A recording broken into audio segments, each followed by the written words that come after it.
इस अमावस्या की कथा। एक नगर में एक गरीब ब्राह्मण परिवार रहता था, जिसमें पति पत्नी और इनकी एक बेटी थी। परिवार बहुत साधारण जीवन व्यतीत करता था। एक दिन उनके घर एक साधु महाराज आए। कन्या ने साधु की बहुत सेवा की, जिससे साधु बहुत प्रसन्न हुए। साधु ने कन्या को लंबी आयु का आशीर्वाद दिया, लेकिन साथ ही उन्होंने ये भी कहा कि इस कन्या के हाथ में विवाह योग रेखा नहीं है, जिसके कारण उसके विवाह के बाद वैध योग बन रहा है। यह सुनकर ब्राह्मण दंपति बहुत चिंतित हुए और उन्होंने साधु से इसका उपाय पूछा। साधु ने बताया कि पास के नगर में एक सोना नामक का एक धोबी रहती है, जो बहुत ही पतिव्रता और उसमें बड़ा तेज है। यदि यह कन्या उस धोबिन की सेवा करे और बदले में वह महिला प्रसन्न होकर इसकी शादी में अपने मांग का सिंदूर लगा दे, तो इस कन्या का वैध योग नष्ट हो जाएगा। साधु ने यह भी बताया कि वह महिला कहीं आती जाती नहीं है। साधु की बात सुनकर ब्राह्मणी ने अपनी बेटी से धोबिन की सेवा करने के कहा। अगले दिन से ही कन्या सुबह जल्दी उठकर सोना धोबिन के घर जाती और वहां जाकर उसके घर की साफ सफाई और अन्य सभी काम करके अपने घर वापस लौट आती।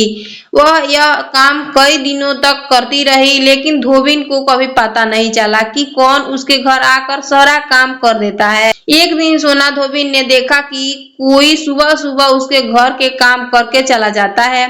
उससे अपनी बहू से इस बात का पता लगाने को कहा। बहू ने अगली सुबह छिपकर देखा और कन्या को घर का काम करते हुए पकड़ लिया। जब वह कन्या जाने लगी तो सोना धोबिन उसके पैर पर गिर पड़ी और पूछने लगी कि आप कौन हैं और मेरे घर की चाकरी क्यों करती हो।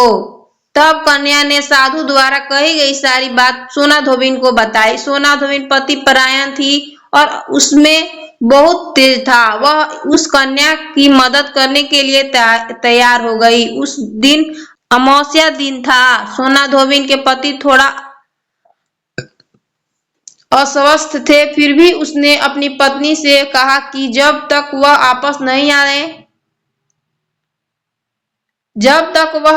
न आए तब तक वह घर पर ही रहे। सोना धोबिन ने जैसे ही उस कन्या की मांग में अपना सिंदूर लगाया, सोना धोबिन के पति तुरंत स्वर्ग सिधार गया। सोना धोबिन को इस बात का पता चल गया। वह निराजल ही घर से चली गई, यह सोचकर कि रास्ते में उसे कहीं पीपल का पेड़ मिलेगा तो वहां उसे भौरी देकर और परिक्रमा करके जल ग्रहण करेगी। पीपल के पेड़ के पास पहुंचकर सोना धोबिन ने विधिवत रूप से पीपल के पेड़ की 108 बार परिक्रमा की और बिना जल ग्रहण किए अपने पति का स्मरण करते हुए प्रार्थना की। उसकी पतिव्रता और तपस्या के बल पर उसके पति को पुनः जीवन मिल गया। इस प्रकार मार्गशीर्ष अमावस्या के दिन सोना धोबिन के व्रत और उसकी पवित्रता का प्रभाव से कन्या का वैद्य योग टला और उसके सुखमय जीवन वैवाहिक जीवन प्राप्त हुआ।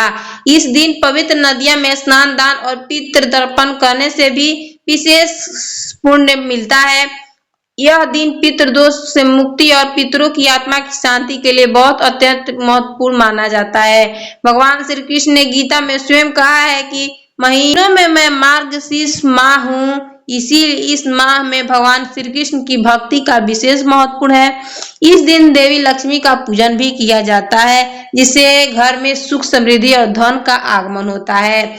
जो महिलाएं मार्ग अमावस्या को भौरी देने की परंपरा शुरू करती है और हर अमावस्या को भौरी देती है, उसे सुख, समृद्धि और सौभाग्य में वृद्धि होती है। अगर मेरी वीडियो अच्छी लगी तो चैनल को लाइक, सब्सक्राइब, शेयर दोस्तों तक कर देना। धन्यवाद। राधे राधे।